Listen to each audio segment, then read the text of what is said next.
On the day the judge stamped the decree and divided our 10-year marriage into calendars and custody schedules, the courthouse hallway smelled like burnt coffee and lemon cleaner, and the fluorescent lights buzzed as if they were bored of people like us. I carried a manila folder with copies of everything that ever mattered and did not matter, and she carried her phone the way a pilgrim carries a relic.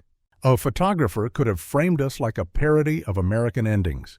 Two people who learned the choreography of small talk at Little League, who owned a Costco membership together, who kept a running list of Home Depot trips on a whiteboard that also said Family Night Friday, now signing forms like we were closing on a house that had already burned. When we stepped out onto the wide stone steps, the Florida sky looked like a screensaver, and she checked Facebook before she checked on the kids with my sister, and that was when I decided that the villain in this story was not only my cheating wife and not only the man from her past, but something shaped like an algorithm with 1,000 hands. Do not get me wrong. Betrayal still feels like betrayal, even if a machine carried the tray to the table. Infidelity does not become literature just because you put a filter on the photograph. But standing there in hot light, watching her thumb hatch open the blue app like an egg, I felt the punchline of a dark American joke.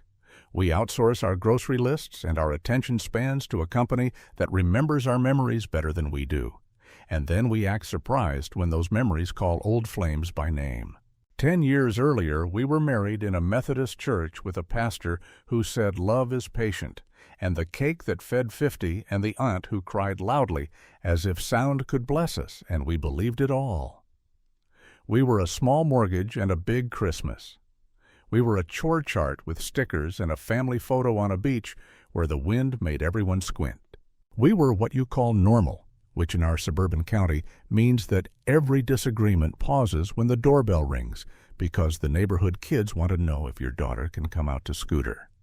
When our first child came, I learned the art of installing a car seat at midnight, and she learned the geometry of swaddling. When our second came, I learned to sleep on the edge of the mattress like a man on a ledge, and she learned to smile for pictures even when she felt hollow, which is its own American talent.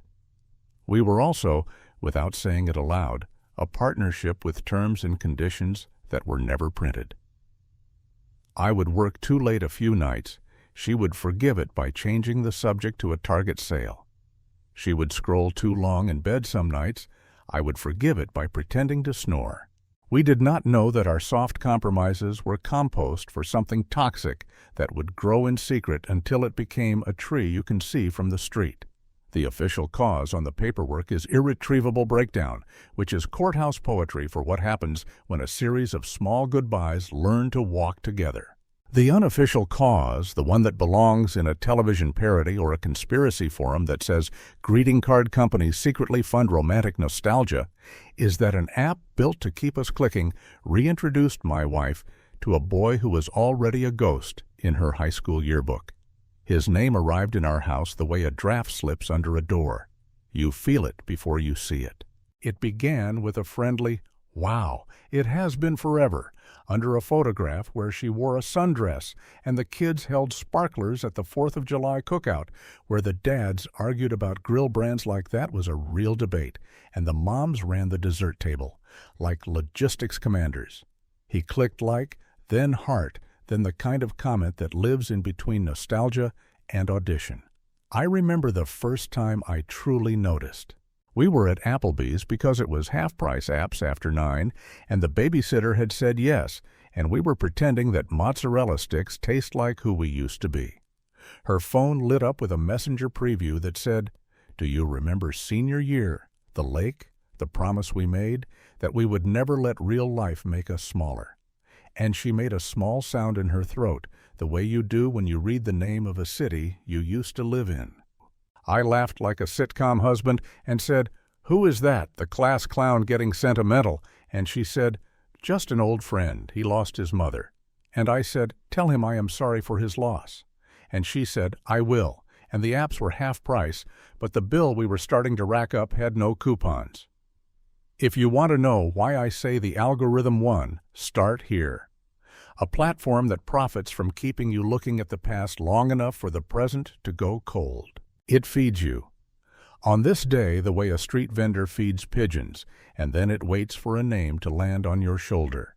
It curates your nostalgia until nostalgia becomes a rehearsal dinner for a future betrayal. I am not clearing her of the charge. I am not absolving my cheating wife because a machine whispered. People commit cheating and then call it love because the word love has a better publicist.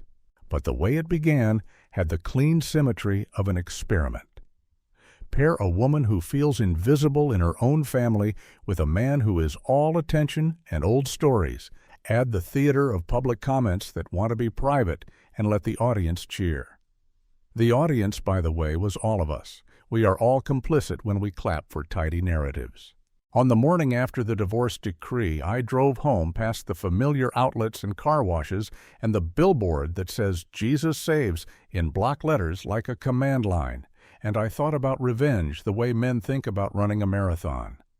I imagined speeches in court that would scorch the earth. I imagined friends taking my side with righteous fury. But revenge in American life is mostly paperwork and the slow math of rebudgeting. You learn to cook dinners for 1.5 on the weeks you have the kids. You learn that the silence in a house after bedtime is a different species of animal when there is no one to share it with. You learn that betrayal echoes differently in an empty hallway. At night, when I could not sleep, I would open Facebook and scroll through my own performance of happiness and watch the way that every smiling photograph aged like a fruit bowl. The app would offer me reminders that 1 year ago we were at the county fair, and 2 years ago we were at the pumpkin patch, and 3 years ago we were in matching pajamas on Christmas morning, and I would talk back to it like a man who argues with his appliances. The app would say, "Do you want to share this memory?" And I would say, "Not unless you are paying for therapy." Some nights I dreamed a coyote made of pixels stood at the foot of my bed and said, "I am the algorithm and I hunger for engagement." And I said, "Take a number and wait your turn because grief is ahead of you." And the coyote licked its muzzle and said, "Grief is our partner product." That is the night I decided to tell this story backward, not because I want to be clever, but because the way it ended is the only way to understand how it began. Start with the stamped decree, walk back through the hallway of bright memories, and then tell me if you do not see the glow of the screen already bathing the first scene in blue. Call it parody if you need to laugh to keep from crying. Call it conspiracy if it helps to name the invisible machinery. Call it fantasy if the coyote helps you sleep. But call it American because that is what it is. A family that looked fine from the street, a cheating wife who reconnected with an ex on Facebook, and a husband who believed that love could out-argue the algorithm until the algorithm outlasted love. The first message I actually read was not the first message they sent. It was the first one the universe wanted me to see, which I discovered on a Tuesday night that smelled like reheated pizza and dry markers when I was cleaning the dining table after our daughter's math homework bled across it like abstract art. Her laptop chimed and I ignored it because I am not a snoop. And then it chimed again with the ache of a doorbell. And then it chimed a third time like a drummer counting off before a song you do not want to dance to. I picked it up to move it out of spill range, and there it was, a single line glowing like a museum placard under a spotlight. Do you ever think about the promise we made at Lake Harmon, the one where we said we would always find each other if life made us strangers? There was a photograph of the lake attached, framed in vintage filter, suns snagged in the trees like tinsel, and a boy with a football player's grin, older now, but trying on his old face like a Letterman jacket. I put the computer down, as if it were a baby I did not trust myself to hold. I am a rational man, which means I have a dedicated junk drawer for irrational moments. I told myself it was nothing, because Americans are trained to categorize danger the way we categorize receipts. I swept crumbs. I scrubbed marinara stains. I asked our son to brush his teeth. I changed the light bulb over the sink because it flickered when the dishwasher kicked on. The entire time I thought about Lake Harmon, which I had never seen but now felt compelled to hate, as if it had wronged me in a past life. When she came home from the PTA planning session that had ran late, she smelled like the bouquet section at Trader Joe's and the edge of a Sauvignon Blanc. She kissed the top of my head in a way that said, "We are roommates with fondness," and asked if the kids had fought at bedtime. I said no and asked how the session went, and she said very well, and asked if I had eaten, and I said yes, and did not say that I had also eaten the knowledge that a man with a memory of a lake had reached into our house. In a less embarrassing world, I would have confronted her then, clean and direct. In this one, I performed a parody of calm for 3 days. I measured her laughter instead of hearing it. I timed her showers. I watched the way her thumb moved on the screen with the precision of a lab technician timing a drip. She smiled at something on Friday morning, and my stomach felt like an airplane in turbulence, and I said, "What is funny?" And she said, "A meme about school drop-off," and I pretended to know the joke. That night I lay awake next to her blue-lit face and wondered how many marriages are negotiated silently in the soft glow of screens. Saturday after soccer, I told myself to be the hero of my own family, and I changed the oil and fixed the wobbly kitchen chair, and then found myself in the garage reading an article about emotional affairs like a man studying weather patterns while the tornado is already outside. The article said that the ingredients are attention, secrecy, and fantasy, and I thought about how America is a factory that mass produces all three. And then I laughed without humor because I had started to sound like one of those conspiracy guys at the gym who tells you banks are controlled by magicians. On Sunday after church during the potluck, as casserole theology met plastic fork reality, I saw a small thing that snapped the museum ropes and let me touch the exhibit. She was talking to our friend group and her phone pinged, and she slid it into her purse with the smoothness of an athlete catching a ball. No one does that unless the message is a flame that might be seen by the wrong audience. My heart did a small sprint in place. I wandered to the lawn, breathed the smell of the last September cut, and then found myself circling back to where her purse hung like a bell on the back of a folding chair. I stood beside it like a man waiting for confession, and then I sat, and then I told myself I was a fool. And then I opened the purse, and then I opened the phone, because faces and codes and marriages are all things you learn by heart, and I scrolled the thread that had unfurled like a ribbon. 20 years in 2 weeks, jokes that had the flavor of old hallways, photographs of the lake from every month of a summer that will not die. His sentences crouched and sprang like he had been rehearsing for an audience that finally arrived. I read, "You were the only real thing in a town of cardboard." And I read, "I named my dog after the road where your house used to be." And I read, "My marriage was a practice run for the life we were supposed to have." And then I read hers, and hers was worse because it was not fireworks. It was quiet, which is how you know it is serious. She wrote, "Sometimes I feel like a ghost in my own kitchen." And, "You remember details about me my husband never noticed." And then, when he said, "I pass through your town next month for a conference," she wrote, "Crazy coincidence," which is the sort of sentence that may as well be a reservation confirmation. I closed the phone as if a bomb would go off. I put it back exactly as it was, like a museum thief who has a change of heart but keeps the plan. I stood on the grass with paper plates and smiling people and understood how conspiracy theories are born.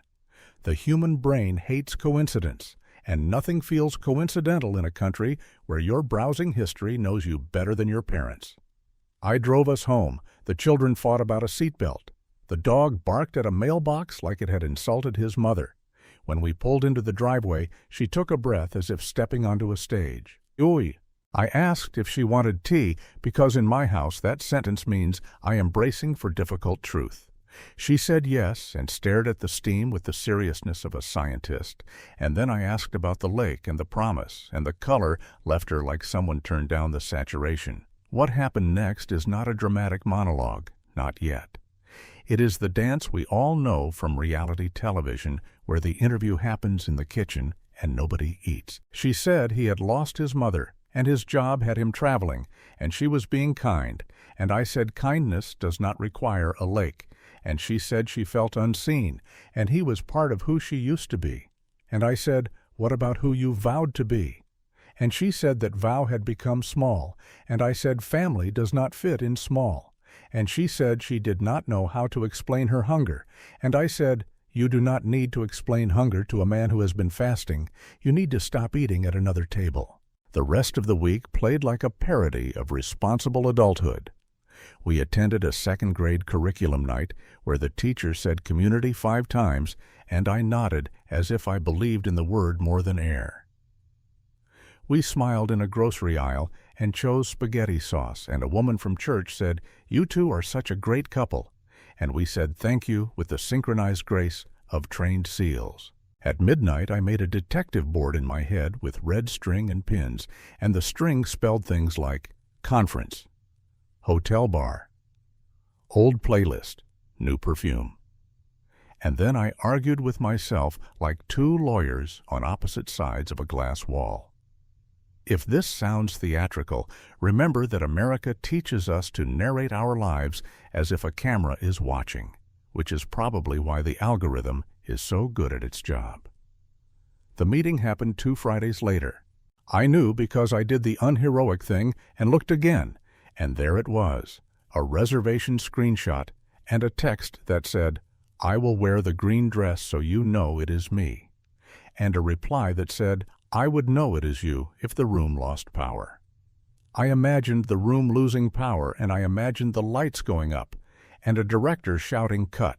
But that is not how life works. Life is less theater and more slow-moving train. If you stand on the track long enough, the train will tell you what time it plans to arrive. I told her I had booked a babysitter, and I had, because truth becomes an alibi when you need it. And she said she had a book club and she did not, and we dressed on opposite sides of the bedroom like 2 strangers shopping in the same store. She left in the green dress and I left in an old college sweatshirt and a look on my face that said this is the last night I will be a husband who pretends not to know. I did not follow her. I did not burst into a lobby with righteous television energy. I sat in the dark living room with the television off and listened to the air conditioner breathe, and watched Facebook offer me a memory of our engagement photo and asked the blue icon to please stop being a museum of what if. When the garage door finally rolled and the car coughed into silence and she came inside with her hair out of place and her eyes too bright and the scent of another person's cologne hiding in her perfume like a stowaway, I knew that every next chapter would carry the words revenge and betrayal and toxic love and cheating and infidelity somewhere in the margin. I did not yet know that the algorithm would keep recommending the lake as a place to visit. I did not yet know that our dog would sleep beside my side of the bed as if he had picked a team. I did not yet know that I would turn this into a story told backward because the end felt like the only honest beginning. I only knew that the Museum of What If had closed for the night, and the gift shop sold ashes.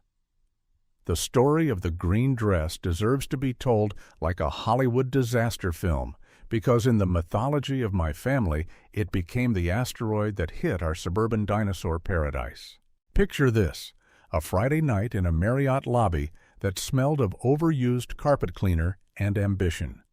She was there, my cheating wife in the green dress that could have been a flag for surrender or a battle uniform depending on your angle, and he was there too, the ex with a jawline that probably once won him high school elections and now only won him 2-for-1 drinks.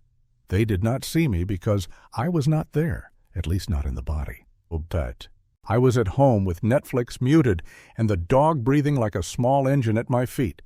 But every detail of their meeting came to me later through fragments of receipts, whispered confessions, and my own conspiracy theory imagination that filled in the missing reels like a B-movie director who never learned subtlety. I imagined him saying, "You look exactly the same," and her saying, "No, I look tired, but thank you," and him saying, "You are more alive than anyone I have ever known," and her believing it because people believe flattery more easily when they are already standing in betrayal's waiting room. Back at home, I walked the house like a ghost tour guide, pointing out all the places where love used to live. Here is the hallway where we taped spelling lists. Here is the bedroom where we whispered about baby names. Here is the kitchen where family once meant dinner that tasted like compromise, but looked like togetherness. Every creak of the floor sounded like betrayal rehearsing its lines. I poured whiskey, not because I needed it, but because American men in stories about infidelity always pour whiskey, as if amber liquid were a sacrament of revenge. I stared at the ice cubes until I saw entire universes collapse in them. When she came home hours later, the car door closed softly, too softly for someone who had nothing to hide. She stepped inside with that slightly overlit glow of someone who had been seen in ways that a husband has not seen in years. Perfume carried traces of cologne not sold in our zip code.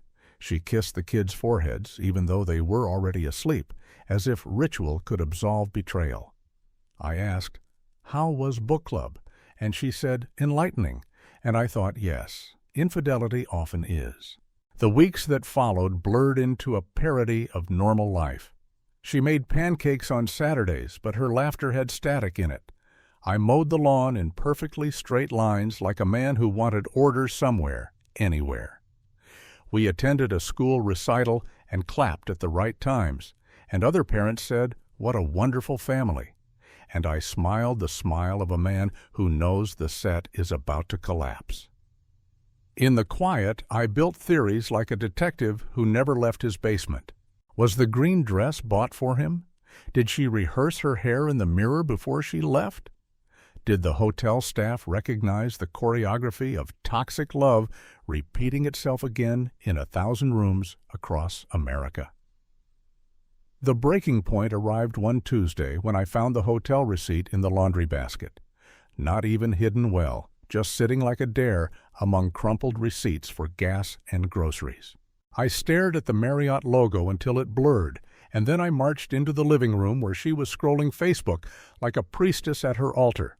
I held it up and asked, "Do you want to explain this?" And she looked at me with eyes that had already rehearsed the answer. She said, "You are paranoid," and I said, "Paranoia is when you imagine things. This is when you print them."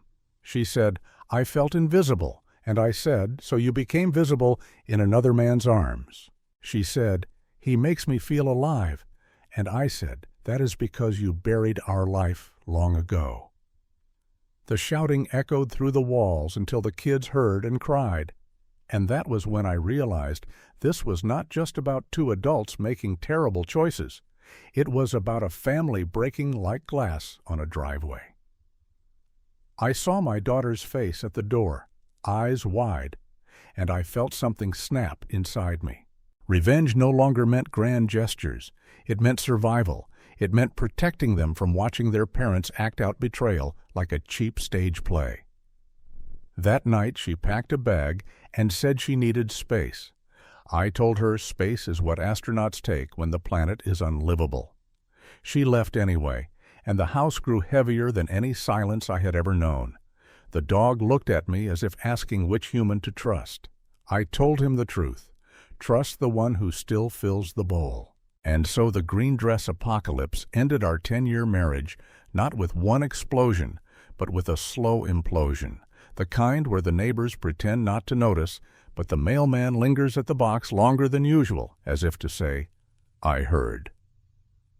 Infidelity had moved from rumor to reality, and betrayal sat at the table like a permanent guest.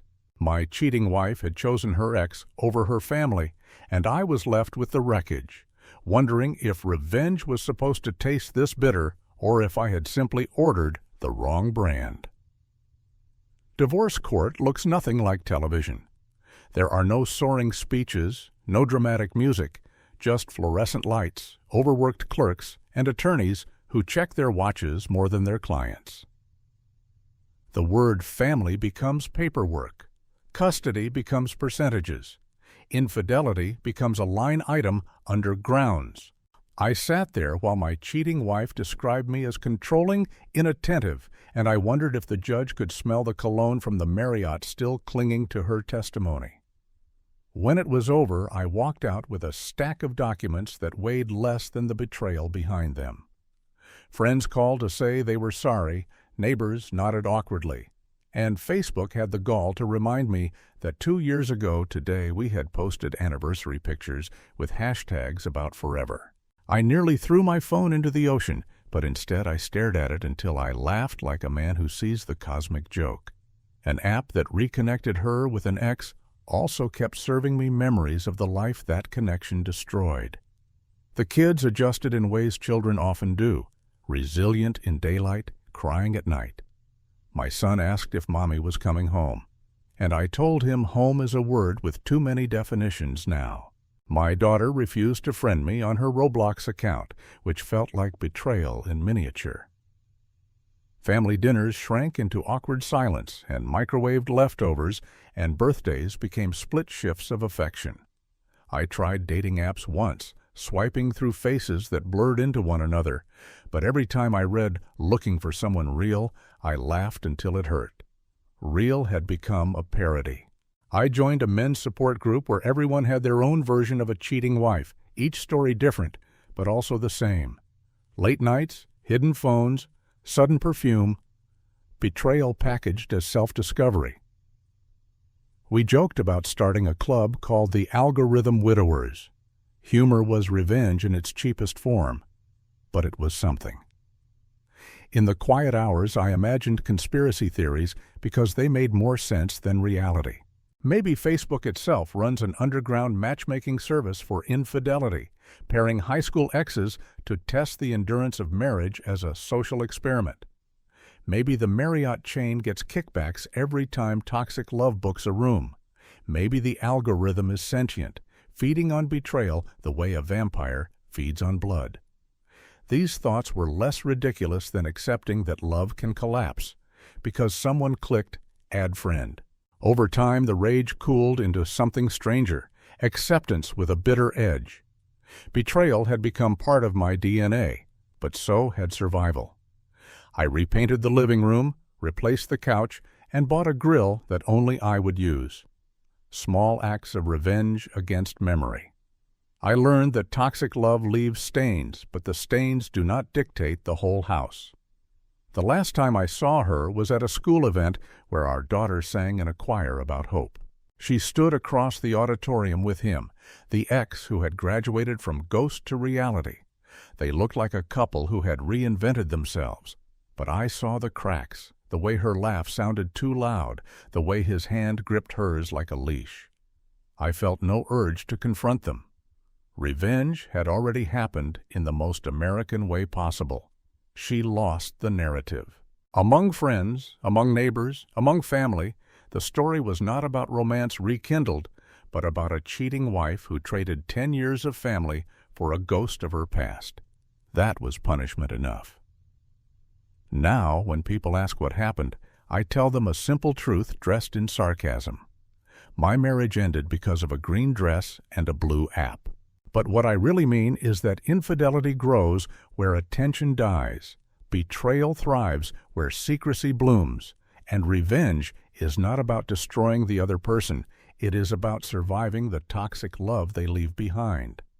I still keep Facebook because deleting it would feel like letting the villain win. Every memory it offers me is a ghost, and I talk back to them like friends at a reunion. Yes, that was us at the fair.